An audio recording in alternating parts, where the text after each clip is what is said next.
Welcome to the Big Roofs podcast. We're your hosts, John and AJ. Let's jump into it. John, let's talk about production. What is your production process like for Peach State Roofing? Well, Happy New Year first. It is Ah, yes, January. It's January 2nd. I know. It's a thing. I just had my meeting with my team.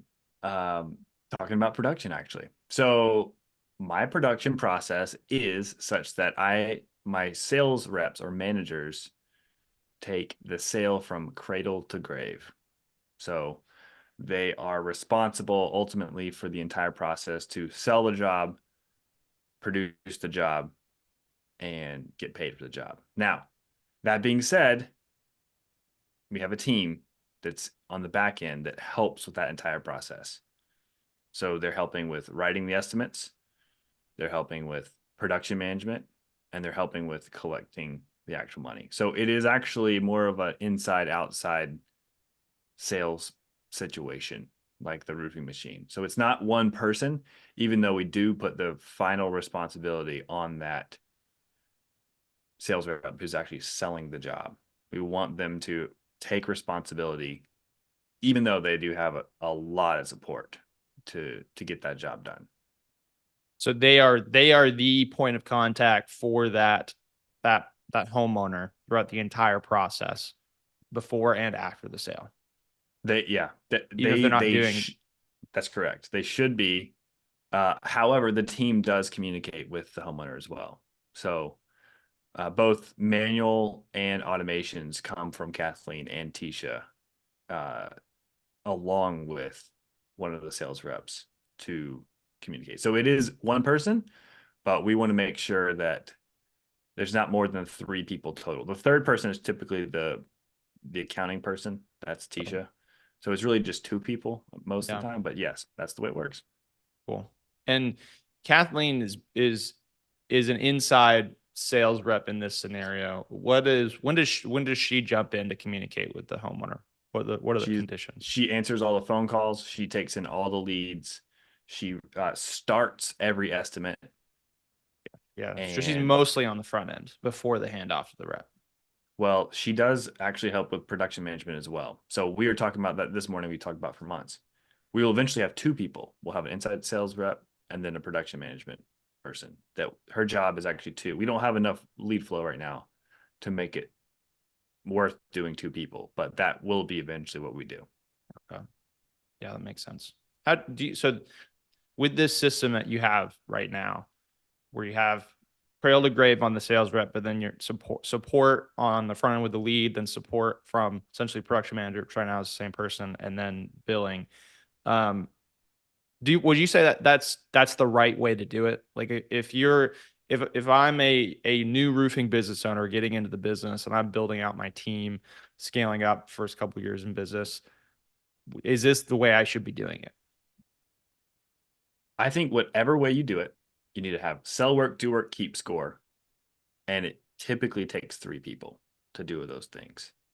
So this is the way I do it. It works really great. I know other people do it slightly differently, but some version of this, yes, I do think that this is the way you should do it. I think that it's good for the actual employees on the team, and it's great for the homeowner. I think that's the two reasons why I think it's the right way to do it. Yeah, I've seen companies that will separate it out completely on the production side. So once it's sold, the sales rep doesn't touch it anymore. What do you feel like is the drawback with that approach? Separ- Separating it all, I just think there's something called a handoff that all messes up everything. I just think one thing that ProLine does really well is that people don't realize how important it is for everyone on the team to see all of the communication activity. It's really, really important because all the phone calls are recorded. So Kathleen can listen to mine, I can listen to hers. Tisha, it's really important for the entire team to not have to ask redundant questions or just not know what's going on or assume. Assuming is the worst. So I think that, again, my process may not be the best process, but I think that you need to have a process somewhat like it where everyone understands what's going on at every step of that customer experience. And it's a lot easier to do if you don't do a handoff, if you keep it consistent. Is that what you're saying? I mean, I think there's a handoff, but I think that there's always going to be a handoff. Sales and production are all they're not going to be the same. Like even though it may be the same salesperson walking through production, I think you have to have someone helping. I know that people do. I know that lots of people keep it all the same, and there is literally no handoff at all. But I do think that you should somewhat separate the roles. I mean, some people are extreme. They're like, you get 3 tasks for this, 3 tasks for this person. Like, again, going back to the roofing machine and Monarch Roofing, they really delegate every single possible step. So some people just don't want to deal with that many people as an owner. I think here's the ultimate response. How many people do you want to manage for each job? And is your pricing reflecting that overhead cost? That's it. That's kind of the way you need to decide for yourself. Because I mean, the more people you have, even if they're only spending a sliver of time, there's going to be inefficiencies as it switches between people. So in general, the more people you have on a job, the more the more challenging it is to maintain a healthy profit margin. It's very difficult. I mean, people are the most expense by far. It's one reason I do love ProLine, because it not only makes basically replaces at least one person for each part of the process, but it also makes each person that's working more efficient. So their value is even higher, and they actually enjoy it too. So it's really important to use technology to help your team be more efficient so that you don't have to hire more people. Yeah, no, it's so true. I think it's really interesting. I didn't even fully realize how you were using this in ProLine, but the way ProLine we have set up, we have an assigned to field on the project. So you have the sales rep.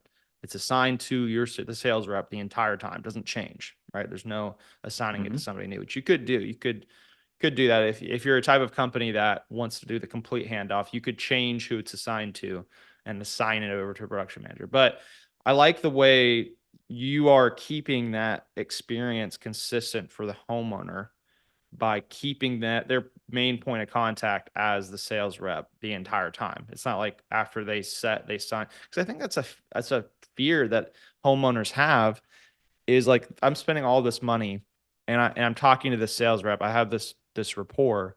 What's going to happen once I sign this? Do you just go away and I work with someone I've never met before? I think does that come up during your sales process? Oh, all the time. Yeah, it's a huge fear for homeowners. They're always talking. I mean, we in sales, you talk about they buy from somebody who they know, like, and trust. Well, in general, it's the person. It's not necessarily the brand. Even if your brand's awesome and you have a ton of 5-star reviews, they're still buying from me or Cameron or whoever's selling. They're making that emotional connection with that person. They have to at least know you, at least the brand. They have to like you to some degree, and they have to trust you. And so when you keep that, like, the relationship consistent from the beginning to the end, customers write more 5-star reviews. Yeah, especially with that, if that request for the 5-star review at the end comes from that sales rep. Yep. And not some random phone number generically from the company or something like that. I just made a demo video about our review generation in ProLine. And it really is crazy. It's one of the ones, and you talk about this, you've been pushing me to like talk about it more. And that is that, a lot of people are out here paying very large amounts of money every month just for a standalone review generation service that ultimately is substantially worse than what perhaps ProLine has, just simply because it's being sent from a random phone number, other channel. It's super generic. Whereas because it's built just by nature being built into ProLine, it's being dropped through that sales rep's ProLine number and email. Super personal. And like you're saying, like, because there's that personal connection between the homeowner and the rep, it's just so much more effective. Yeah, they're not having to click some random bubble and go to some link. it's like they know it's Cameron the whole time. So, yeah, anywhere from $70 to $400 is what I've seen in today's market just for review generation. I've seen, I mean, and I've paid it too. I've paid that money. So Before ProLine had it. before ProLine had it. Yeah. So no, that's super interesting, and that makes a lot of sense. Um, so let's talk about production statuses. This is something that I've been mulling over because it's something we've had some requests for, where people want ProLine to what I think people are wanting is they want to be able to go into the calendar, into the calendar in ProLine, select production to see only production events, and then they want to be able to filter by a status. So filter based on whether a job is on hold, whether it's in progress, whether it's complete. They want to be able to see that in on the calendar or in their list of jobs that are currently in production. They want to be able to see. Can you just talk to me about the possible status? Like once something has been sold and it's going to production, what are the possible statuses of that job that are important to track? Production management has always been my least favorite thing to do and my weakness.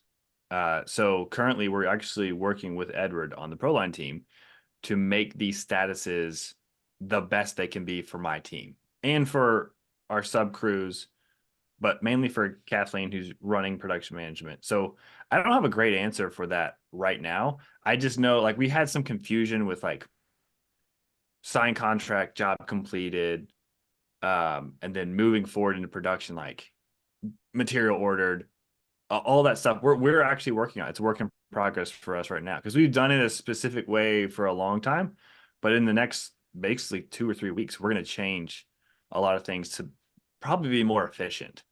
Because there's some redundancies. Basically, we're doing things twice, or it's confusing for the team to know like, well, what does job completed mean? Like we need to know what that thing is for each part of that, and what is this is the job scheduled, or is the material ordered, or is the sub crews.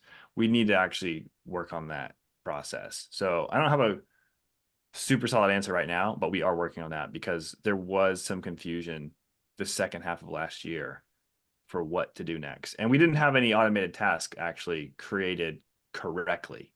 So we want to create the right task at the right campaign.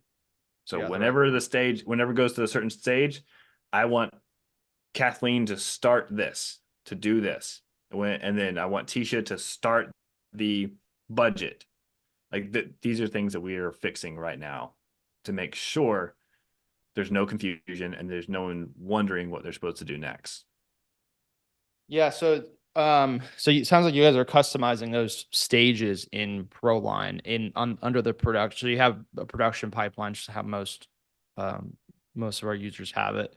And then in that production pipeline, you're customizing out what those stages are called. And then also what tasks are being created at each stage by the associated campaign, right? Yep, that's right. Okay. Is that, do you, I don't know if it's a misunderstanding, but we've had requests from companies that have done demos recently. They're like, I don't feel like the production management in ProLine is there. I need to be able to track jobs that are on hold, this, that, and the other. Do you think that they're just not understanding that all of that can be all those stages can be customized? Or do we need some other additional level to track beyond just having the customized stages and those, like, is it enough, for example, jobs on hold? Do you think there just needs to be a stage for jobs on hold, or do we need to have another system below the surface that's tracking things like whether or not something's on hold? Well, I mean, I think it's a great question. I don't know the right answer because I think it's a conversation for that person's production process.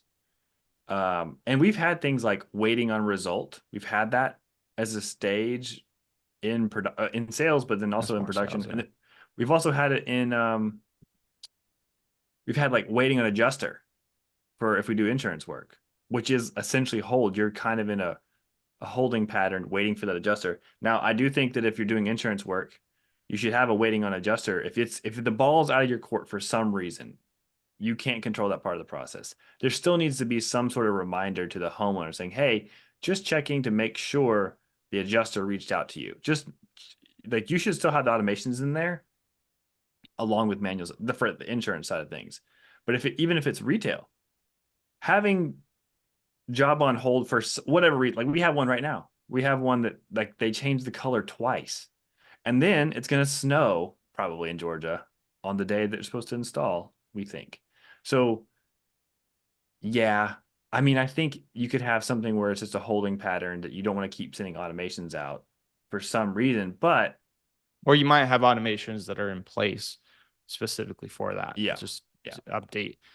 But I think I'm trying to figure out how to ask this question or frame this question correctly. Because it's not just about it's not what stages you have. Obviously, you can add whatever stages you need for your process in ProLine.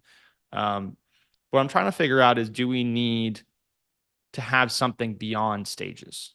So right now we have statuses for projects, and statuses can't be customized. And the reason they can't be customized is because we use the status for calculating out KPIs like close rate and stuff like that. So it has to be consistent from a ProLine account to ProLine account. It's one of the few things in ProLine you can't customize for your account. And so right now those are lead, open, won, lost, and then closed. And we jump from the one status to the closed status. Closed status is like they're filed away, completely paid and closed, essentially. And we use these statuses in our business reports. And then you tie them to stages. So as you like, different stages will be tied to different statuses. And one of the things that I'm trying to figure out if it's necessary, I don't want to overcomplicate this if it's not necessary, but one of the things that I feel like people are asking for, they don't know exactly how the system works. So, but I feel like they need this to solve the problems they're trying to solve, is if we added some additional statuses, hard uneditable statuses in ProLine for production related things like on hold, in progress. And the value of that is that we would then be able to create a production report in our business reports where you could run the production report and you can get metrics like amount of time in production, how that's the biggest one off the top of my head, but like current jobs that are currently on hold, how your average production time. I mean, I'm sure we could come up with other Yeah, there's a lot of to, ways that could be useful. Yeah, I see that, especially guys who are installing, I mean, or in the northern climates and they're on hold for the winter. Or so if it's a summer season, then I don't really know why something can be on hold that long. Okay, Brian Huff is one of our clients. He's awesome. He's in Colorado, and they had a storm. It had a bunch of storms in Colorado actually, and there's no material. So I think he's got like 60 jobs or some crazy number. on hold. And the jobs are on hold because he's waiting for material. So I can see in that situation, yeah, if you're doing insurance work and there's no material, or their labor is so far behind, whatever the reason is, like you're used to doing this certain volume and then all of a sudden you had a huge influx of production needed. And that's happened to me before. We sold like 600,000. I sold $600,000 in 48 hours one time just because there was a storm in Athens. And it's like, well, that's not normal for us. So that, those jobs, we actually lost some jobs because they were so far out. We had only one crew. Anyway, those are the reasons to put something on hold, I would say. There's all kinds of reasons for those statuses, those hard statuses, to add things to help with reporting. Now, I'm not going to go into much detail, but I have ideas that we could talk about that would be really helpful. But I don't know if it's right or wrong. Let's talk Okay, well, here's one. Accurate close rate. Well, we have that already. We already have that. No, because open, won or lost. Okay. Well, sometimes there are jobs that we know are going to sell in 6 to 9 months, but they shouldn't be counted in this quarter's close rate Yeah. because you're going to sell them way outside of a 90-day window.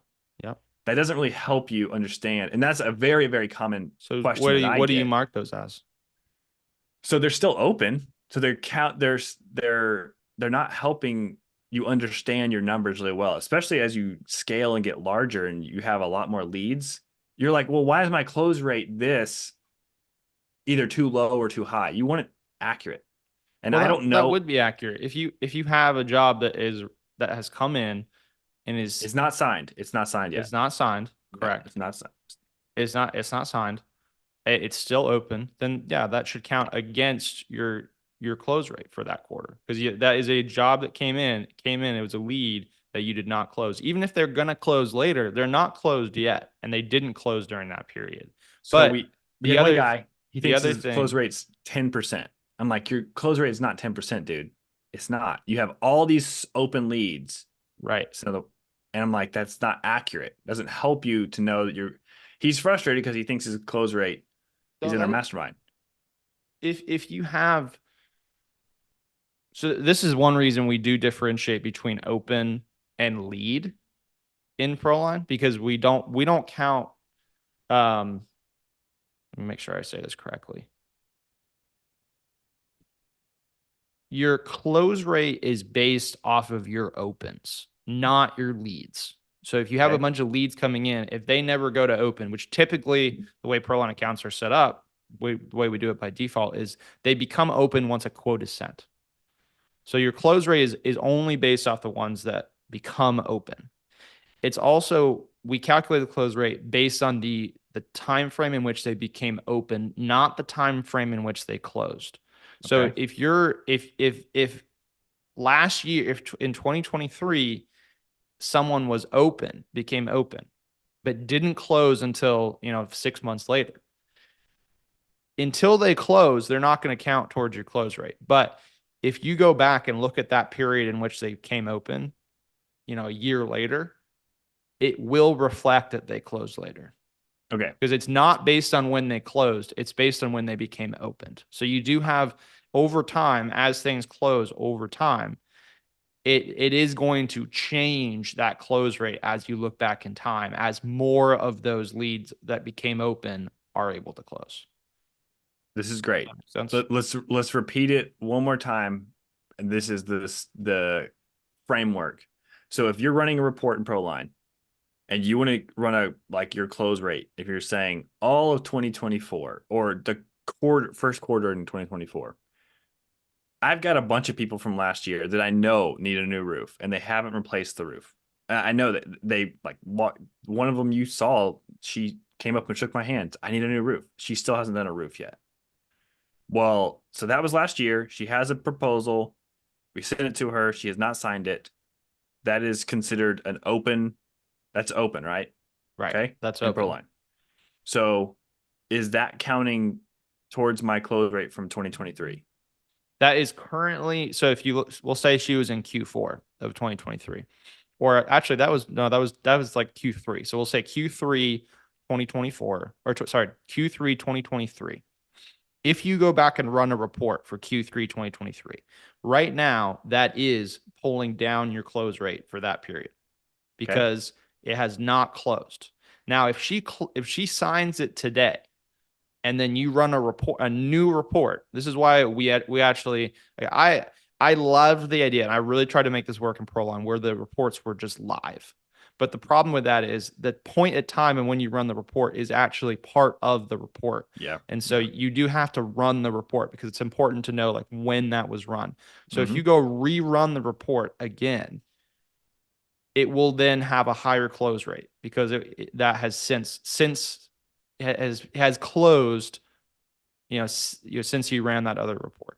So in a real life situation, likely she reaches back out to us and we resend the contract in Q1 of 2024. So we would, at the end of March, when we run our reports, we run them more than that, but we run them at the end of March. Is she going to count towards 2024 if we run the report? No, she will count towards your close rate in Q3 of 2023. I have a request then. I would like to change that because we sent the contract, even though it was a lead from last year. When did you send the It's contract? if we send the contract, because it's often going to be a resend. It's so common, unbelievably common that it is months down the road. I But have you send the 10 contract?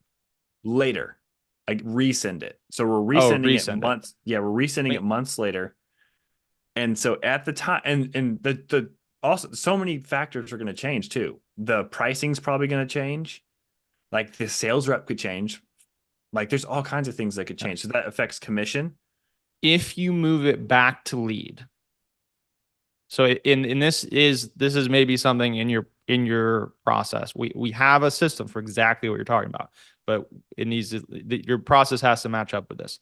If you are resending the estimate, you need to move them back to like a creating estimate stage and move them back to there so that they become a lead again because the status will change back to lead, and then they'll become open again when you send the quote.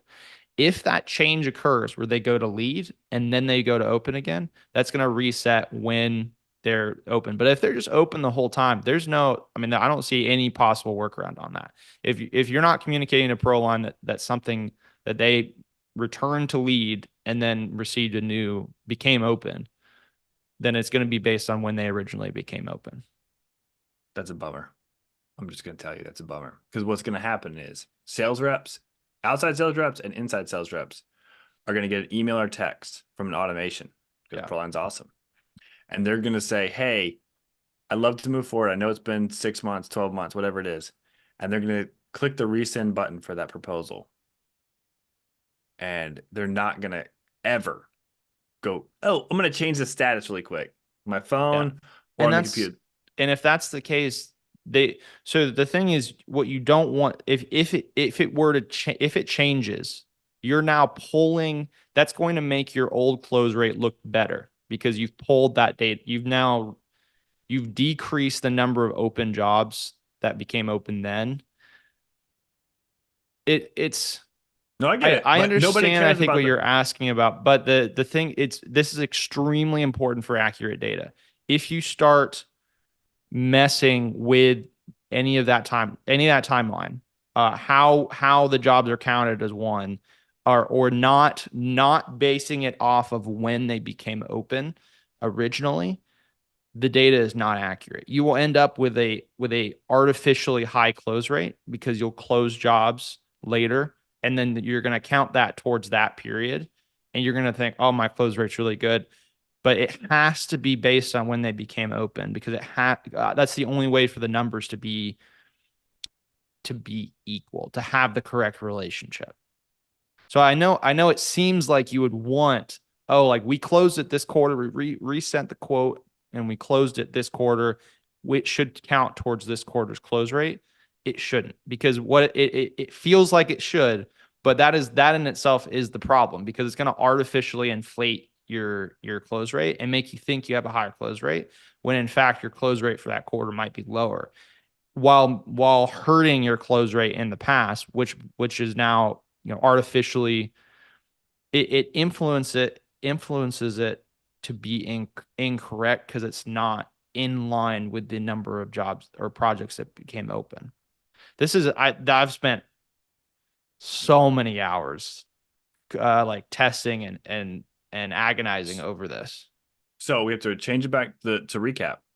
If somebody calls, reaches back, calls back, texts back because of ProLine's automation, 6 months later, yeah, our team needs to reassign or to move back to lead, right? I said that because it would accomplish what you're looking for. But you are right. It is hard, and that is intentional because that's not really, you shouldn't even be doing that. If even if you're resending that lead, it should not be reset when it became open. That was this is a a lead philosophical question then. that became open 5 years last year. later. 5 years later is a new lead, or is it a lead from 2023?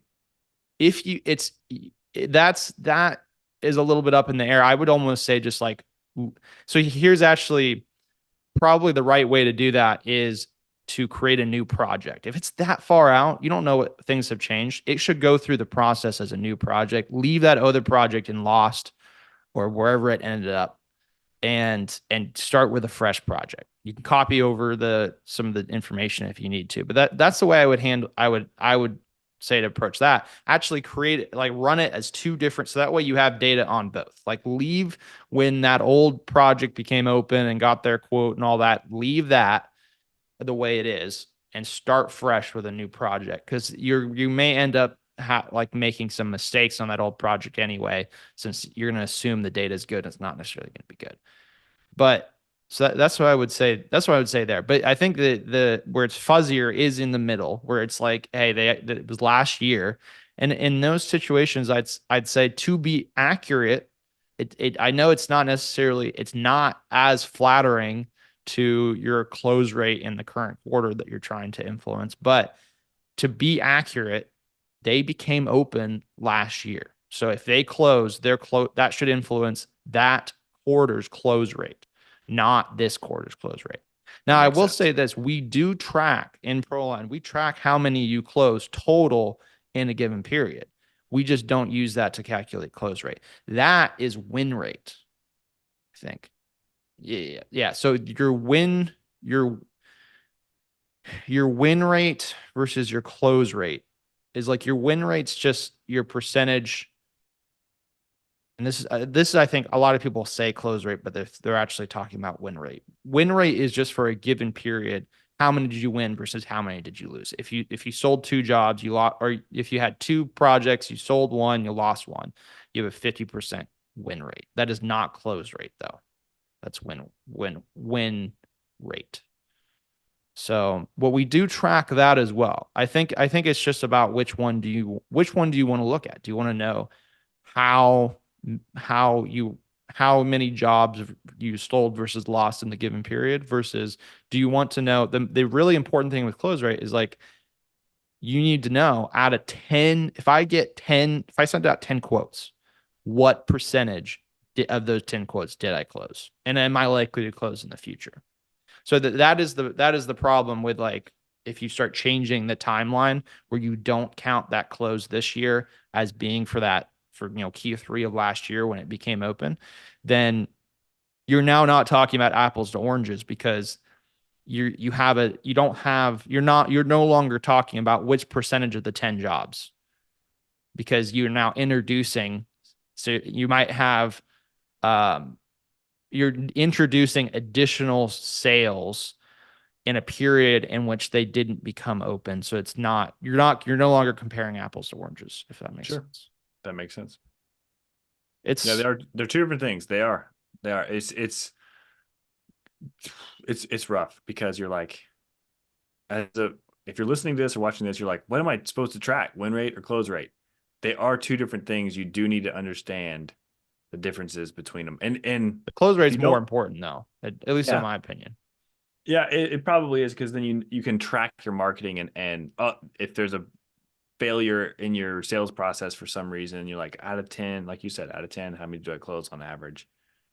It better be at least 3 or 4. Let's just say that out loud. Yeah. Oh, and another,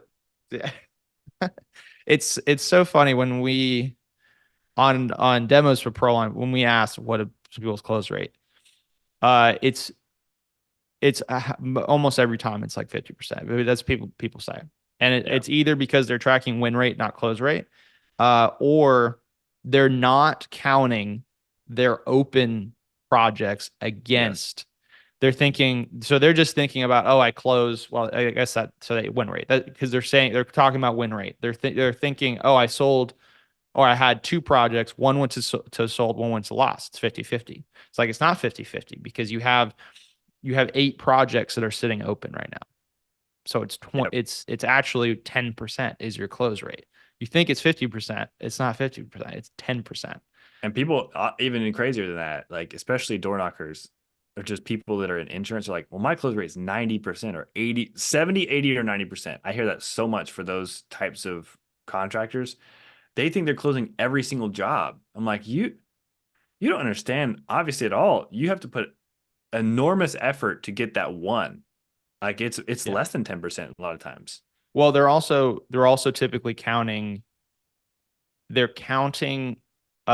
it's a tracking failure. Um, for as far as close rate for insurance, what you actually need to be tracking is it gets confusing if you're not having a contingency agreement. But if you do a contingency agreement, it's the rate at which you get people to sign your contingency agreement. That also, get the job covered and go to close rate's not as meaningful a metric in the insurance space in general, but the main thing is how good are you at getting people to sign your contingency agreement. Now, if you Yep. don't do a contingency agreement, it becomes even harder to but if you do, if and this is the way you do it, you really should just be tracking it as essentially a retail job, and letting the homeowner just do the thing with the insurance, right? It is. Oh yeah, yeah, yeah. But this is what I see on, because I don't do, I've never done a contingent. Well, that's probably not true. I've probably done it at least a couple of times, but I see so many people saying, I have a contingency agreement. I mean, it's every single day on the Facebook groups, every day, multiple times a day. The customer, the homeowner signed this agreement. It's rock solid. And whatever events occurred to that point where they're making the post, now they're not going to do it, or they're not going to pay us the total amount, or whatever the reason is. I mean, don't get me started. The same reason I don't like door knockers is the same reason I hate the insurance process the way it is now. I think it's insane because homeowners don't like it. Contractors are constantly complaining about it. Actually, Dimitri made a video about this, about how he thinks that storm chasers are going to go away because insurance is just like done with it. They're committing fraud. Insurance companies are committing fraud. Absolutely. Like insurance Homeowners focused roofing companies. no, I'm saying insurance companies. Oh, the And insurance the companies. carriers are committing fraud. They're not paying. I have so many stories that it looks like shotguns shot this house. I mean, unbelievably damaged. The most damage I've ever seen on any house. There's thousands of holes in the vinyl siding, and they're not paying for the. I mean, it's crazy. That's insurance fraud from an insurance carrier. Then homeowners are committing insurance fraud for multiple reasons. They're like trying to obscure invoices to get the full amount and then not pay their deductible. And then obviously contractors are too. I would actually say that contractors are not maybe the third in line for that. But like, it is my opinion that we all, as contractors, if we would all just treat insurance work like retail work, and we would have somebody write our Xactimates, just like we do at SunX, then you would have a better experience overall. The contract is between you and the homeowner, not between you and the homeowner and the insurance carrier. The contingency agreement specifically puts a third party in there for you. It's not a good situation, and it's only going to get way worse for contractors. They're going to go out of business. I think Adam Binsman at the Roof Strategist made this video. It's like in Oklahoma City, he's like the average roofing contractor only lasts 11 months now. I'm Like like, one season. what? Not even a whole year. Why are you doing this? Why? Like, this is not a. You're not going to make money doing that anymore. Those days are gone. So that was a I tangent, but agree. I've been all on my feed about that. Yeah, and I agree too. I think also if you do run your insurance jobs, essentially treat them like retail jobs. The only real difference being you're going to do an Xactimate instead of regular quote. Correct. Then your numbers will work out correctly too. You're not going to end up with Correct. these like weird, like if you think your close rate's 90%, it's not 90%. Like you're doing something, you're not calculating that correctly. Yes. But like your numbers, if you treat it the same, then the numbers will work out.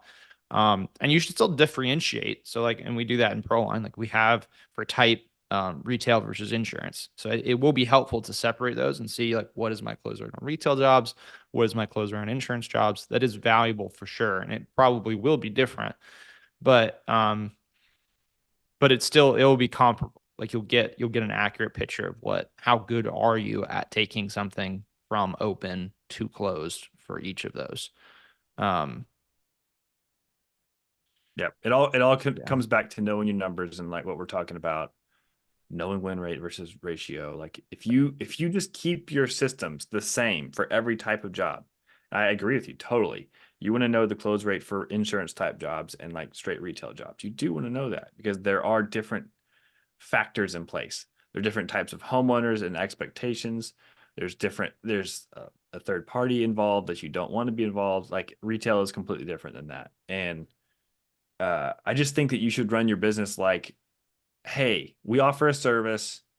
Here's what our price is for the service. We're going to do an excellent job. You pay us. We're going to give you a 5-star experience. Please write a 5-star review. Like going to buy a cup of coffee. Like that's how it should be. All these games that we're seeing, you can't know your numbers if you change it all the time. You can't know the right numbers. Yeah. You can't know your production numbers. You can't have a production, like in the beginning of this conversation, you can't have a consistent production process if it's always changing. If going back to your question about on hold, like I know there's situations about that, like being on hold. I have that, but how could we avoid that? I can see multiple things in my business where we could avoid the on hold situations lots of times. It's Yeah. on us. Well, I guess that kind of goes back to my question. I'm trying to figure out whether or not it's necessary to have like an on hold status. Um, is it valuable to be able to run a report? And really, it's not just is it valuable, because I know there's value to anything. It really is like, is it something that's important for us to add in ProLine for you to be able to run a report for production and be able to know what for a given period, what was the average time that things sat on hold, or what was the average time, or what percentage of projects did have to go on hold, versus ones that went straight into production. Are those metrics that are important enough for us to change the way that we're doing status in ProLine to provide those metrics? I don't know the answer to that. It's not important to me. I Not don't. important to you. So Going back, for you, you think it's completely sufficient just to be able to visually track using the stages and have like an on hold stage versus and just be able to visually distinguish yeah, in ProLine in the pipelines. yeah. You want it top of your mind, even if it's not top of their mind. There's so many reasons why I don't like the idea of having anything on hold in any type of business. It does not make sense. You cannot predict anything about any revenue goals, profit goals, if you have something that's on hold and your team is confused, even if the notes are all clear and all the recordings are there. So much effort whenever a customer's not ready to buy in the next 30 to 45 days. It's so Well, there's on hold for sales and on hold for production. I'm specifically talking about like sold job. They're on. I've encountered that before where somebody signs a contract and then we don't do the job for months. And a lot of times they'll just fizzle out, fade away. It makes no Becomes a sense to lost not job. actually do. I think I'm Yeah. thinking more of scenarios like you don't have the supplier doesn't have the materials. I mean, just leave it on a campaign. Why it doesn't need to be, because that's situational. It's not going to be consistent ever. If it's a supplier doesn't have the material, that is never going to be consistent for you.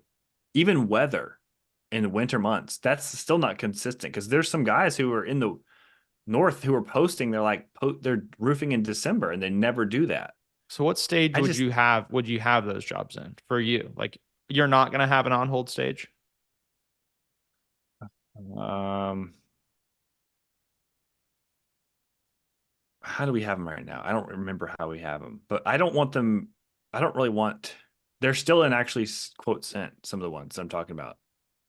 Yes, Well, they're then still in quote they're sent. not even sold yet That's true. if they're in quote set. I Once don't they really go keep them. to I don't once have anybody on hold anymore. I used to. I used to have people on hold forever. so if We're like, someone we're never going to do these signs jobs. the quote and then you go to start you want to go order materials aren't available, and the supplier's Mhm. like, hey, like it's going to be 2 to 3 months. Do you just leave them in signed quote Yeah, and leave a until note and just leave a note in you the know? activity feed saying, hey, and then you can actually. Here's what I'd do if we knew that it was going to be 30 days. Kathleen would go in there, say, hey, material's not ready for 30 days. And then create a task immediately to follow up in 3 weeks. And then you do the whole process again in 3 weeks. Yeah. You just that's like old school way of doing it. Like we would just call people we'd have folders and we would just call people and say, hey, is the material there yet? Like that's how I did it before I had any of this stuff. I was just on the phone all day. If you've grown up with anybody in any kind of home services, you're just on the phone all the time, spending a lot of time just keeping track of things manually. Like that's what you're going to have to do. If you can't control that part of your job, again, also, unless you only have one supplier, I don't see the reason why you shouldn't have. I've shipped material from Louisiana to Georgia to get stuff done. I don't understand on hold for anything. Like Yeah, I'm just not being not able to gonna find it wait. somewhere. Yeah.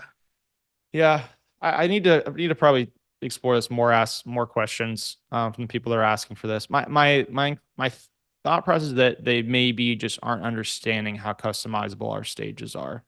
Um, and really what they're saying is they just, oh, we want a stage for on hold, and I'm misunderstanding, thinking that there's something else needed. So I'm gonna have to explore that with them more. I Let, feel like that it's gonna cause problems overall. I do. Now yeah. that we're talking about it. All right. That is good. That is good feedback. Um, all right. Well, let's wrap things up. Maybe we'll do another. We haven't done a closing question in a while. John, what are you looking forward to most this week? Or I guess the new year. What are you looking forward to most in 2024? Let's make a bigger question. I have different goals for different things. I have like 7 big goals. I don't know. I'm not looking forward to anything except just achieving those goals. That's what I don't What's your biggest goal that you're looking forward to achieving? um a lot of physical like I have a lot of jujitsu and CrossFit goals. That's what I like to do. That's my only hobby really. I don't really do anything except those things. So yeah, my minimum 100 hours of jujitsu and 150 hours at CrossFit this year. Hmm, nice. It's That'll be my good. that's my biggest thing for 2024. I have a lot of family goals. I have yeah, all kinds of business goals, spiritual goals, mental goals, process goals. I have a lot of them. Nice. It's good. I probably need to do some specific goal writing. I have not really done that this year. But the biggest thing I'm excited for, what I do have really mapped out well, is our roadmap for ProLine. And I think right now we have a good amount of things in ProLine that are substantially better than the other CRMs in the market. We're also on par with the other CRMs in the market. Most other functionality, especially quoting, production, invoicing, like we have all these bases covered. Reporting, everything companies need, in addition to the areas where we're just so far ahead, especially on the phone and the automation side. But then on everything else, we're right there with everybody else. But this is the year. There's so many improvements coming across so many different aspects of ProLine that I believe strongly that by the end of hopefully the summer, ProLine is going to be a better platform across pretty much every single area of functionality than any other CRM in the roofing space. And yeah, it's just we're getting to that point. We have it's just continuing to get better and better and getting more and more refined. So I'm really excited to be able to confidently say that we're better in every way than the other companies. I mean, I'm confident in saying that we are a really solid choice. And if you value communication and automating communication and keeping your team lean, if those are your highest priorities, we are 100% the best choice right now. But I'm excited to be able to take that even a step further and just say that we're the best choice, period, Yeah, across it's any, true. no matter what you value. Like we're We just the get best. feedback from people too. We actually because because you're able to personally do the development of the software, we value if you're watching this or listening to this, we value your opinions. So like we can't say we're going to do everything right away, but if you are listening or watching this, you have probably contributed a feature and that we have updated in way faster timeline than most any other software company, not just CRM, but just software in general. So more feedback from roofing contractors makes our product even better to those levels that like if it's a little tweak here or tweak there that you may need to do for your business and that may help other people, continually interact with us. The more you see our stuff on this podcast and all over the social media, YouTube, we have a James is crushing it on YouTube. So we have so many of my face on YouTube shorts, but interact, make your comments and interaction definitely changes ProLine in a really, really positive way. Absolutely. Absolutely. Well, we'll wrap up there. Thanks for joining us today, everybody, and we'll see you next week. Bye, everybody.